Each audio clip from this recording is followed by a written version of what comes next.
మనం రెగ్యులర్‌గా రకరకాల ఆమ్లెట్స్ చేసుకుంటామండి. ఎన్నో వేరియేషన్స్‌తో చేసుకుంటాం. ప్రతి ఇంటికి కూడా ఒక రెసిపీ ఉంటుంది ఆమ్లెట్ రెసిపీ. నేను కూడా సందర్భాన్ని బట్టి ఎగ్స్ తోటి రకరకాల ఆమ్లెట్స్ చేస్తూ ఉంటానండి. అయితే ఈ రోజు నేను చేసే ఆమ్లెట్ రెసిపీని మీతో షేర్ చేస్తున్నాను. ఒక బౌల్‌లోకి 2 మీడియం సైజ్ ఆనియన్స్‌ని సన్నగా తరుక్కుని యాడ్ చేసుకున్నాను. ఒక పచ్చిమిర్చి తరుగును కూడా యాడ్ చేసుకున్నానండి. ఒక గుప్పుడు కొత్తిమీర సన్నగా తరుక్కుని యాడ్ చేసుకున్నాను. ఒక పావు టీ స్పూన్ పసుపు, రుచికి సరిపడా సాల్ట్, ఒక పావు టీ స్పూన్ కారము, అదేవిధంగా ఒక పావు టీ స్పూన్ కంటే తక్కువ గరం మసాలా వేసేసుకుని చేత్తో చక్కగా మ్యాష్ చేసుకున్నట్టు చేసుకుంటూ మనం మిక్స్ చేసుకోవాలండి. అప్పుడు ఆ ఆనియన్స్ లోంచి వాటర్ రిలీజ్ అయ్యి పర్ఫెక్ట్ గా కలుస్తుందండి. మీకు టైం ఉంది అంటే కనుక కాసేపు అట్టే పెట్టుకుని ఎగ్స్ మిక్స్ చేసుకోవచ్చు. చాలా బాగుంటుంది అనమాట. ఇంకా ఇది మంచిగా మిక్స్ అయిపోయింది. ఇప్పుడు నేను ఒక 3 ఎగ్స్ దీంట్లో యాడ్ చేసుకున్నానండి. ఇప్పుడు ఫోర్క్ సహాయంతో ఇదంతా కలిసేలాగా మంచిగా మిక్స్ చేసుకుంటాం అనమాట. ఈ లోపు నేను ప్యాన్ పెట్టేసుకుని దాంట్లో టేబుల్ స్పూన్ ఆయిల్ వేసుకుని రెడీగా ఉంచుకున్నానండి. అది కొంచెం కాగుతూ ఉంది. ఆ కాగిన దాంట్లో మనం కలుపుకున్న మిక్చర్ ని వేసేసుకుంటాం అనమాట.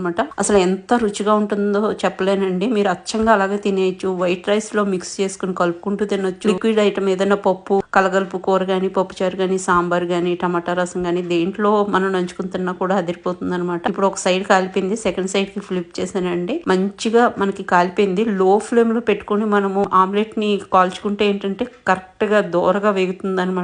ఉల్లిపాయ కూడా పర్ఫెక్ట్ గా ఉడుకుతుందండి. నేను ఇంకా దీన్ని 4 పార్ట్స్ గా డివైడ్ చేసి ఇంకా సర్వ్ చేసేస్తున్నానండి. మీరు వైట్ రైస్ లో ఈ ఆమ్లెట్ పీస్ వేసుకుని కలుపుకొని తిని చూడండి. అసలు మీకు ఎంత నచ్చుతుందో చెప్పలేను. చాలా చాలా ఎమ్మీగా ఉంటుందండి. మీరు అనుకోవచ్చు ఆమ్లెట్ రెసిపీ కూడా షేర్ చేయాలని. షేర్ చేయడం అంటే ఒకటే ఉద్దేశం అండి. నేను ఎలా చేస్తాననేది మీతో పంచుకోవాలనిపించి షేర్ చేశాను.